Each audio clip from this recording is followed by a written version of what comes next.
सो ये क्वेश्चन है x square sine 1/x जब x नॉन जीरो है, जीरो जब x जीरो है, तो बोल रहा है f डैश कॉन्टिन्यूअस है। देखो ये कॉन्टिन्यूअस को कंटिन्यू लिख रखा है, मतलब ठीक से प्रोफिटिंग नहीं किया, जिसको भी ये काम दिया गया था तो ठीक से किया नहीं है, मतलब ये ऑफिशियल बताओ एग्जाम का ये हाल है, सब काम छोड़ दो है। f dash x is a continue at zero, continue at zero क्या मतलब है continue, double dash is continue at zero, f dash zero exist, f double dash zero exist. तो यहाँ पे f जीरो तो आपको जीरो है, f डैश जीरो निकालना आता है आप लोगों को, कितना आएगा f डैश जीरो निकालोगे तो, आइडिया है कि नहीं। f डैश जीरो का डेफिनेशन क्या है, fx minus f0 upon x minus zero. So fx में ये लिख दोगे, f0 तो जीरो हो गया अपॉन x, x कैंसिल हो गया, x sin 1/x एग्जिस्ट करेगा। तो थर्ड ऑप्शन ट्रू है इसका, क्या प्रॉब्लम देख लो, थर्ड ऑप्शन करेक्ट है इसमें। और यहाँ कॉन्टिन्यूअस होगा वर्ड, कंटिन्यू नहीं कॉन्टिन्यूअस, कॉन्टिन्यूअस। तो इसका ये थर्ड ऑप्शन ट्रू है, फोर्थ गलत है, बाकी गलत है। तो स्टेटमेंट 3 इज ट्रू, ठीक है, third option is correct. Obviously answer की में देखो थर्ड ही होगा। सो ठीक है ये 14, अच्छा सो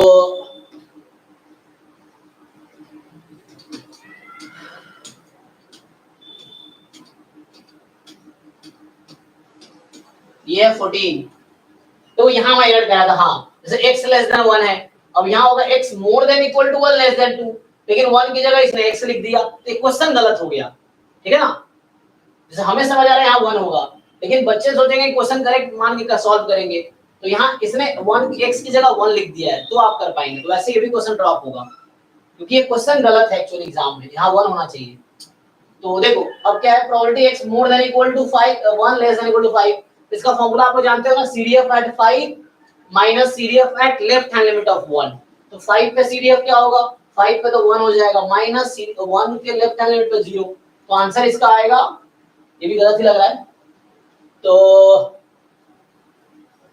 x more than equal to 1, CDF at 5 ना, तो CDF at 5 that is 1 minus CDF, यहाँ इक्वल लगा रखा है ना, जब सब्ट्रैक्ट करेंगे तो लेफ्ट हैंड लिमिट एट 1 और 1 के लेफ्ट लिमिट 0, तो आंसर 1 आएगा इसका एक्चुअली। अगर यहाँ x के प्लेस पे 1 होगा तो आंसर इसका 1 आएगा,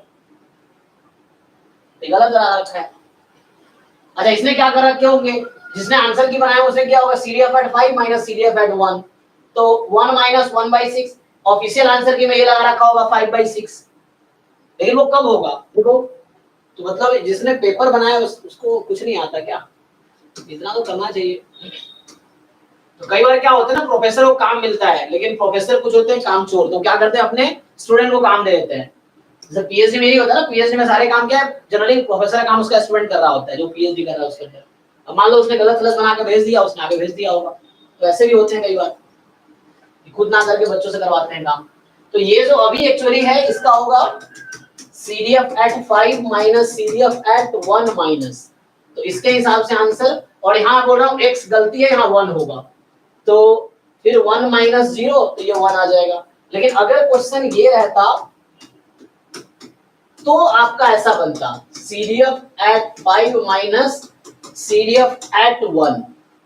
जो लोगों को क्लियर होगा इन दोनों में डिफरेंस है ना, तो इसका आंसर आ जाएगा 1 माइनस, अब ये 1/6 है तो ये आएगा 5/6। तो आंसर जो लगा है इसके हिसाब से लगा है, क्वेश्चन में ये पूछा हुआ है, ठीक है। देखो ऑफिशियल आंसर के में ये आंसर होगा 2, तो मतलब ये भी क्वेश्चन ड्रॉप होगा, ये गलत क्वेश्चन है, ठीक है।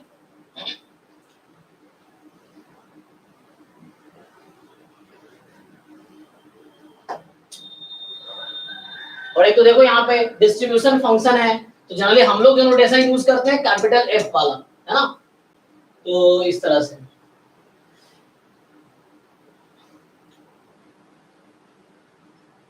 ये कैसे बनाए, यहाँ पे बीच में कोई मास ही नहीं है, ये 1/6 1/6 1, तो मतलब यहाँ पे 1/6 मास है, यहाँ 0 है, यहाँ 5/6 है, तो ऐसा लग रहा है ये डिस्क्रीट है ना। x बराबर 1 पे 1/6 का जंप है, x बराबर 2 पे कोई जंप नहीं है, x बराबर 3 पे फिर जंप है 5/6 का, ये ना देखो एक बार। तो यहाँ इन्होंने क्या किया है, अगर ऐसे सोचोगे तुम, तो x की वैल्यू 1 से 5 तक लिया है, तो x is equal to 1 plus x is equal to बीच में 2 3 4 5। तो मेनली सपोर्ट तो 3 पे ही है, बाकी पॉइंट पे 0 मास होगा, तो यहाँ 2 पॉइंट डिस्ट्रीब्यूशन है ये, तो ये आपका 3 पे आएगा, बाकी पे तो 0 है मास, तो ये टोटल मिलके 1 ही आएगा, ठीक है ना, जो 1 आंसर है। और ये 1 हटा दिया तो ये 5/6 3 वाला आ गया, तो इसमें 2 पॉइंट पे जंप कर, ये गलत क्वेश्चन है, ठीक है। चलो नेक्स्ट क्या है, तो नेक्स्ट जो चैट में है 42 जो आपका है,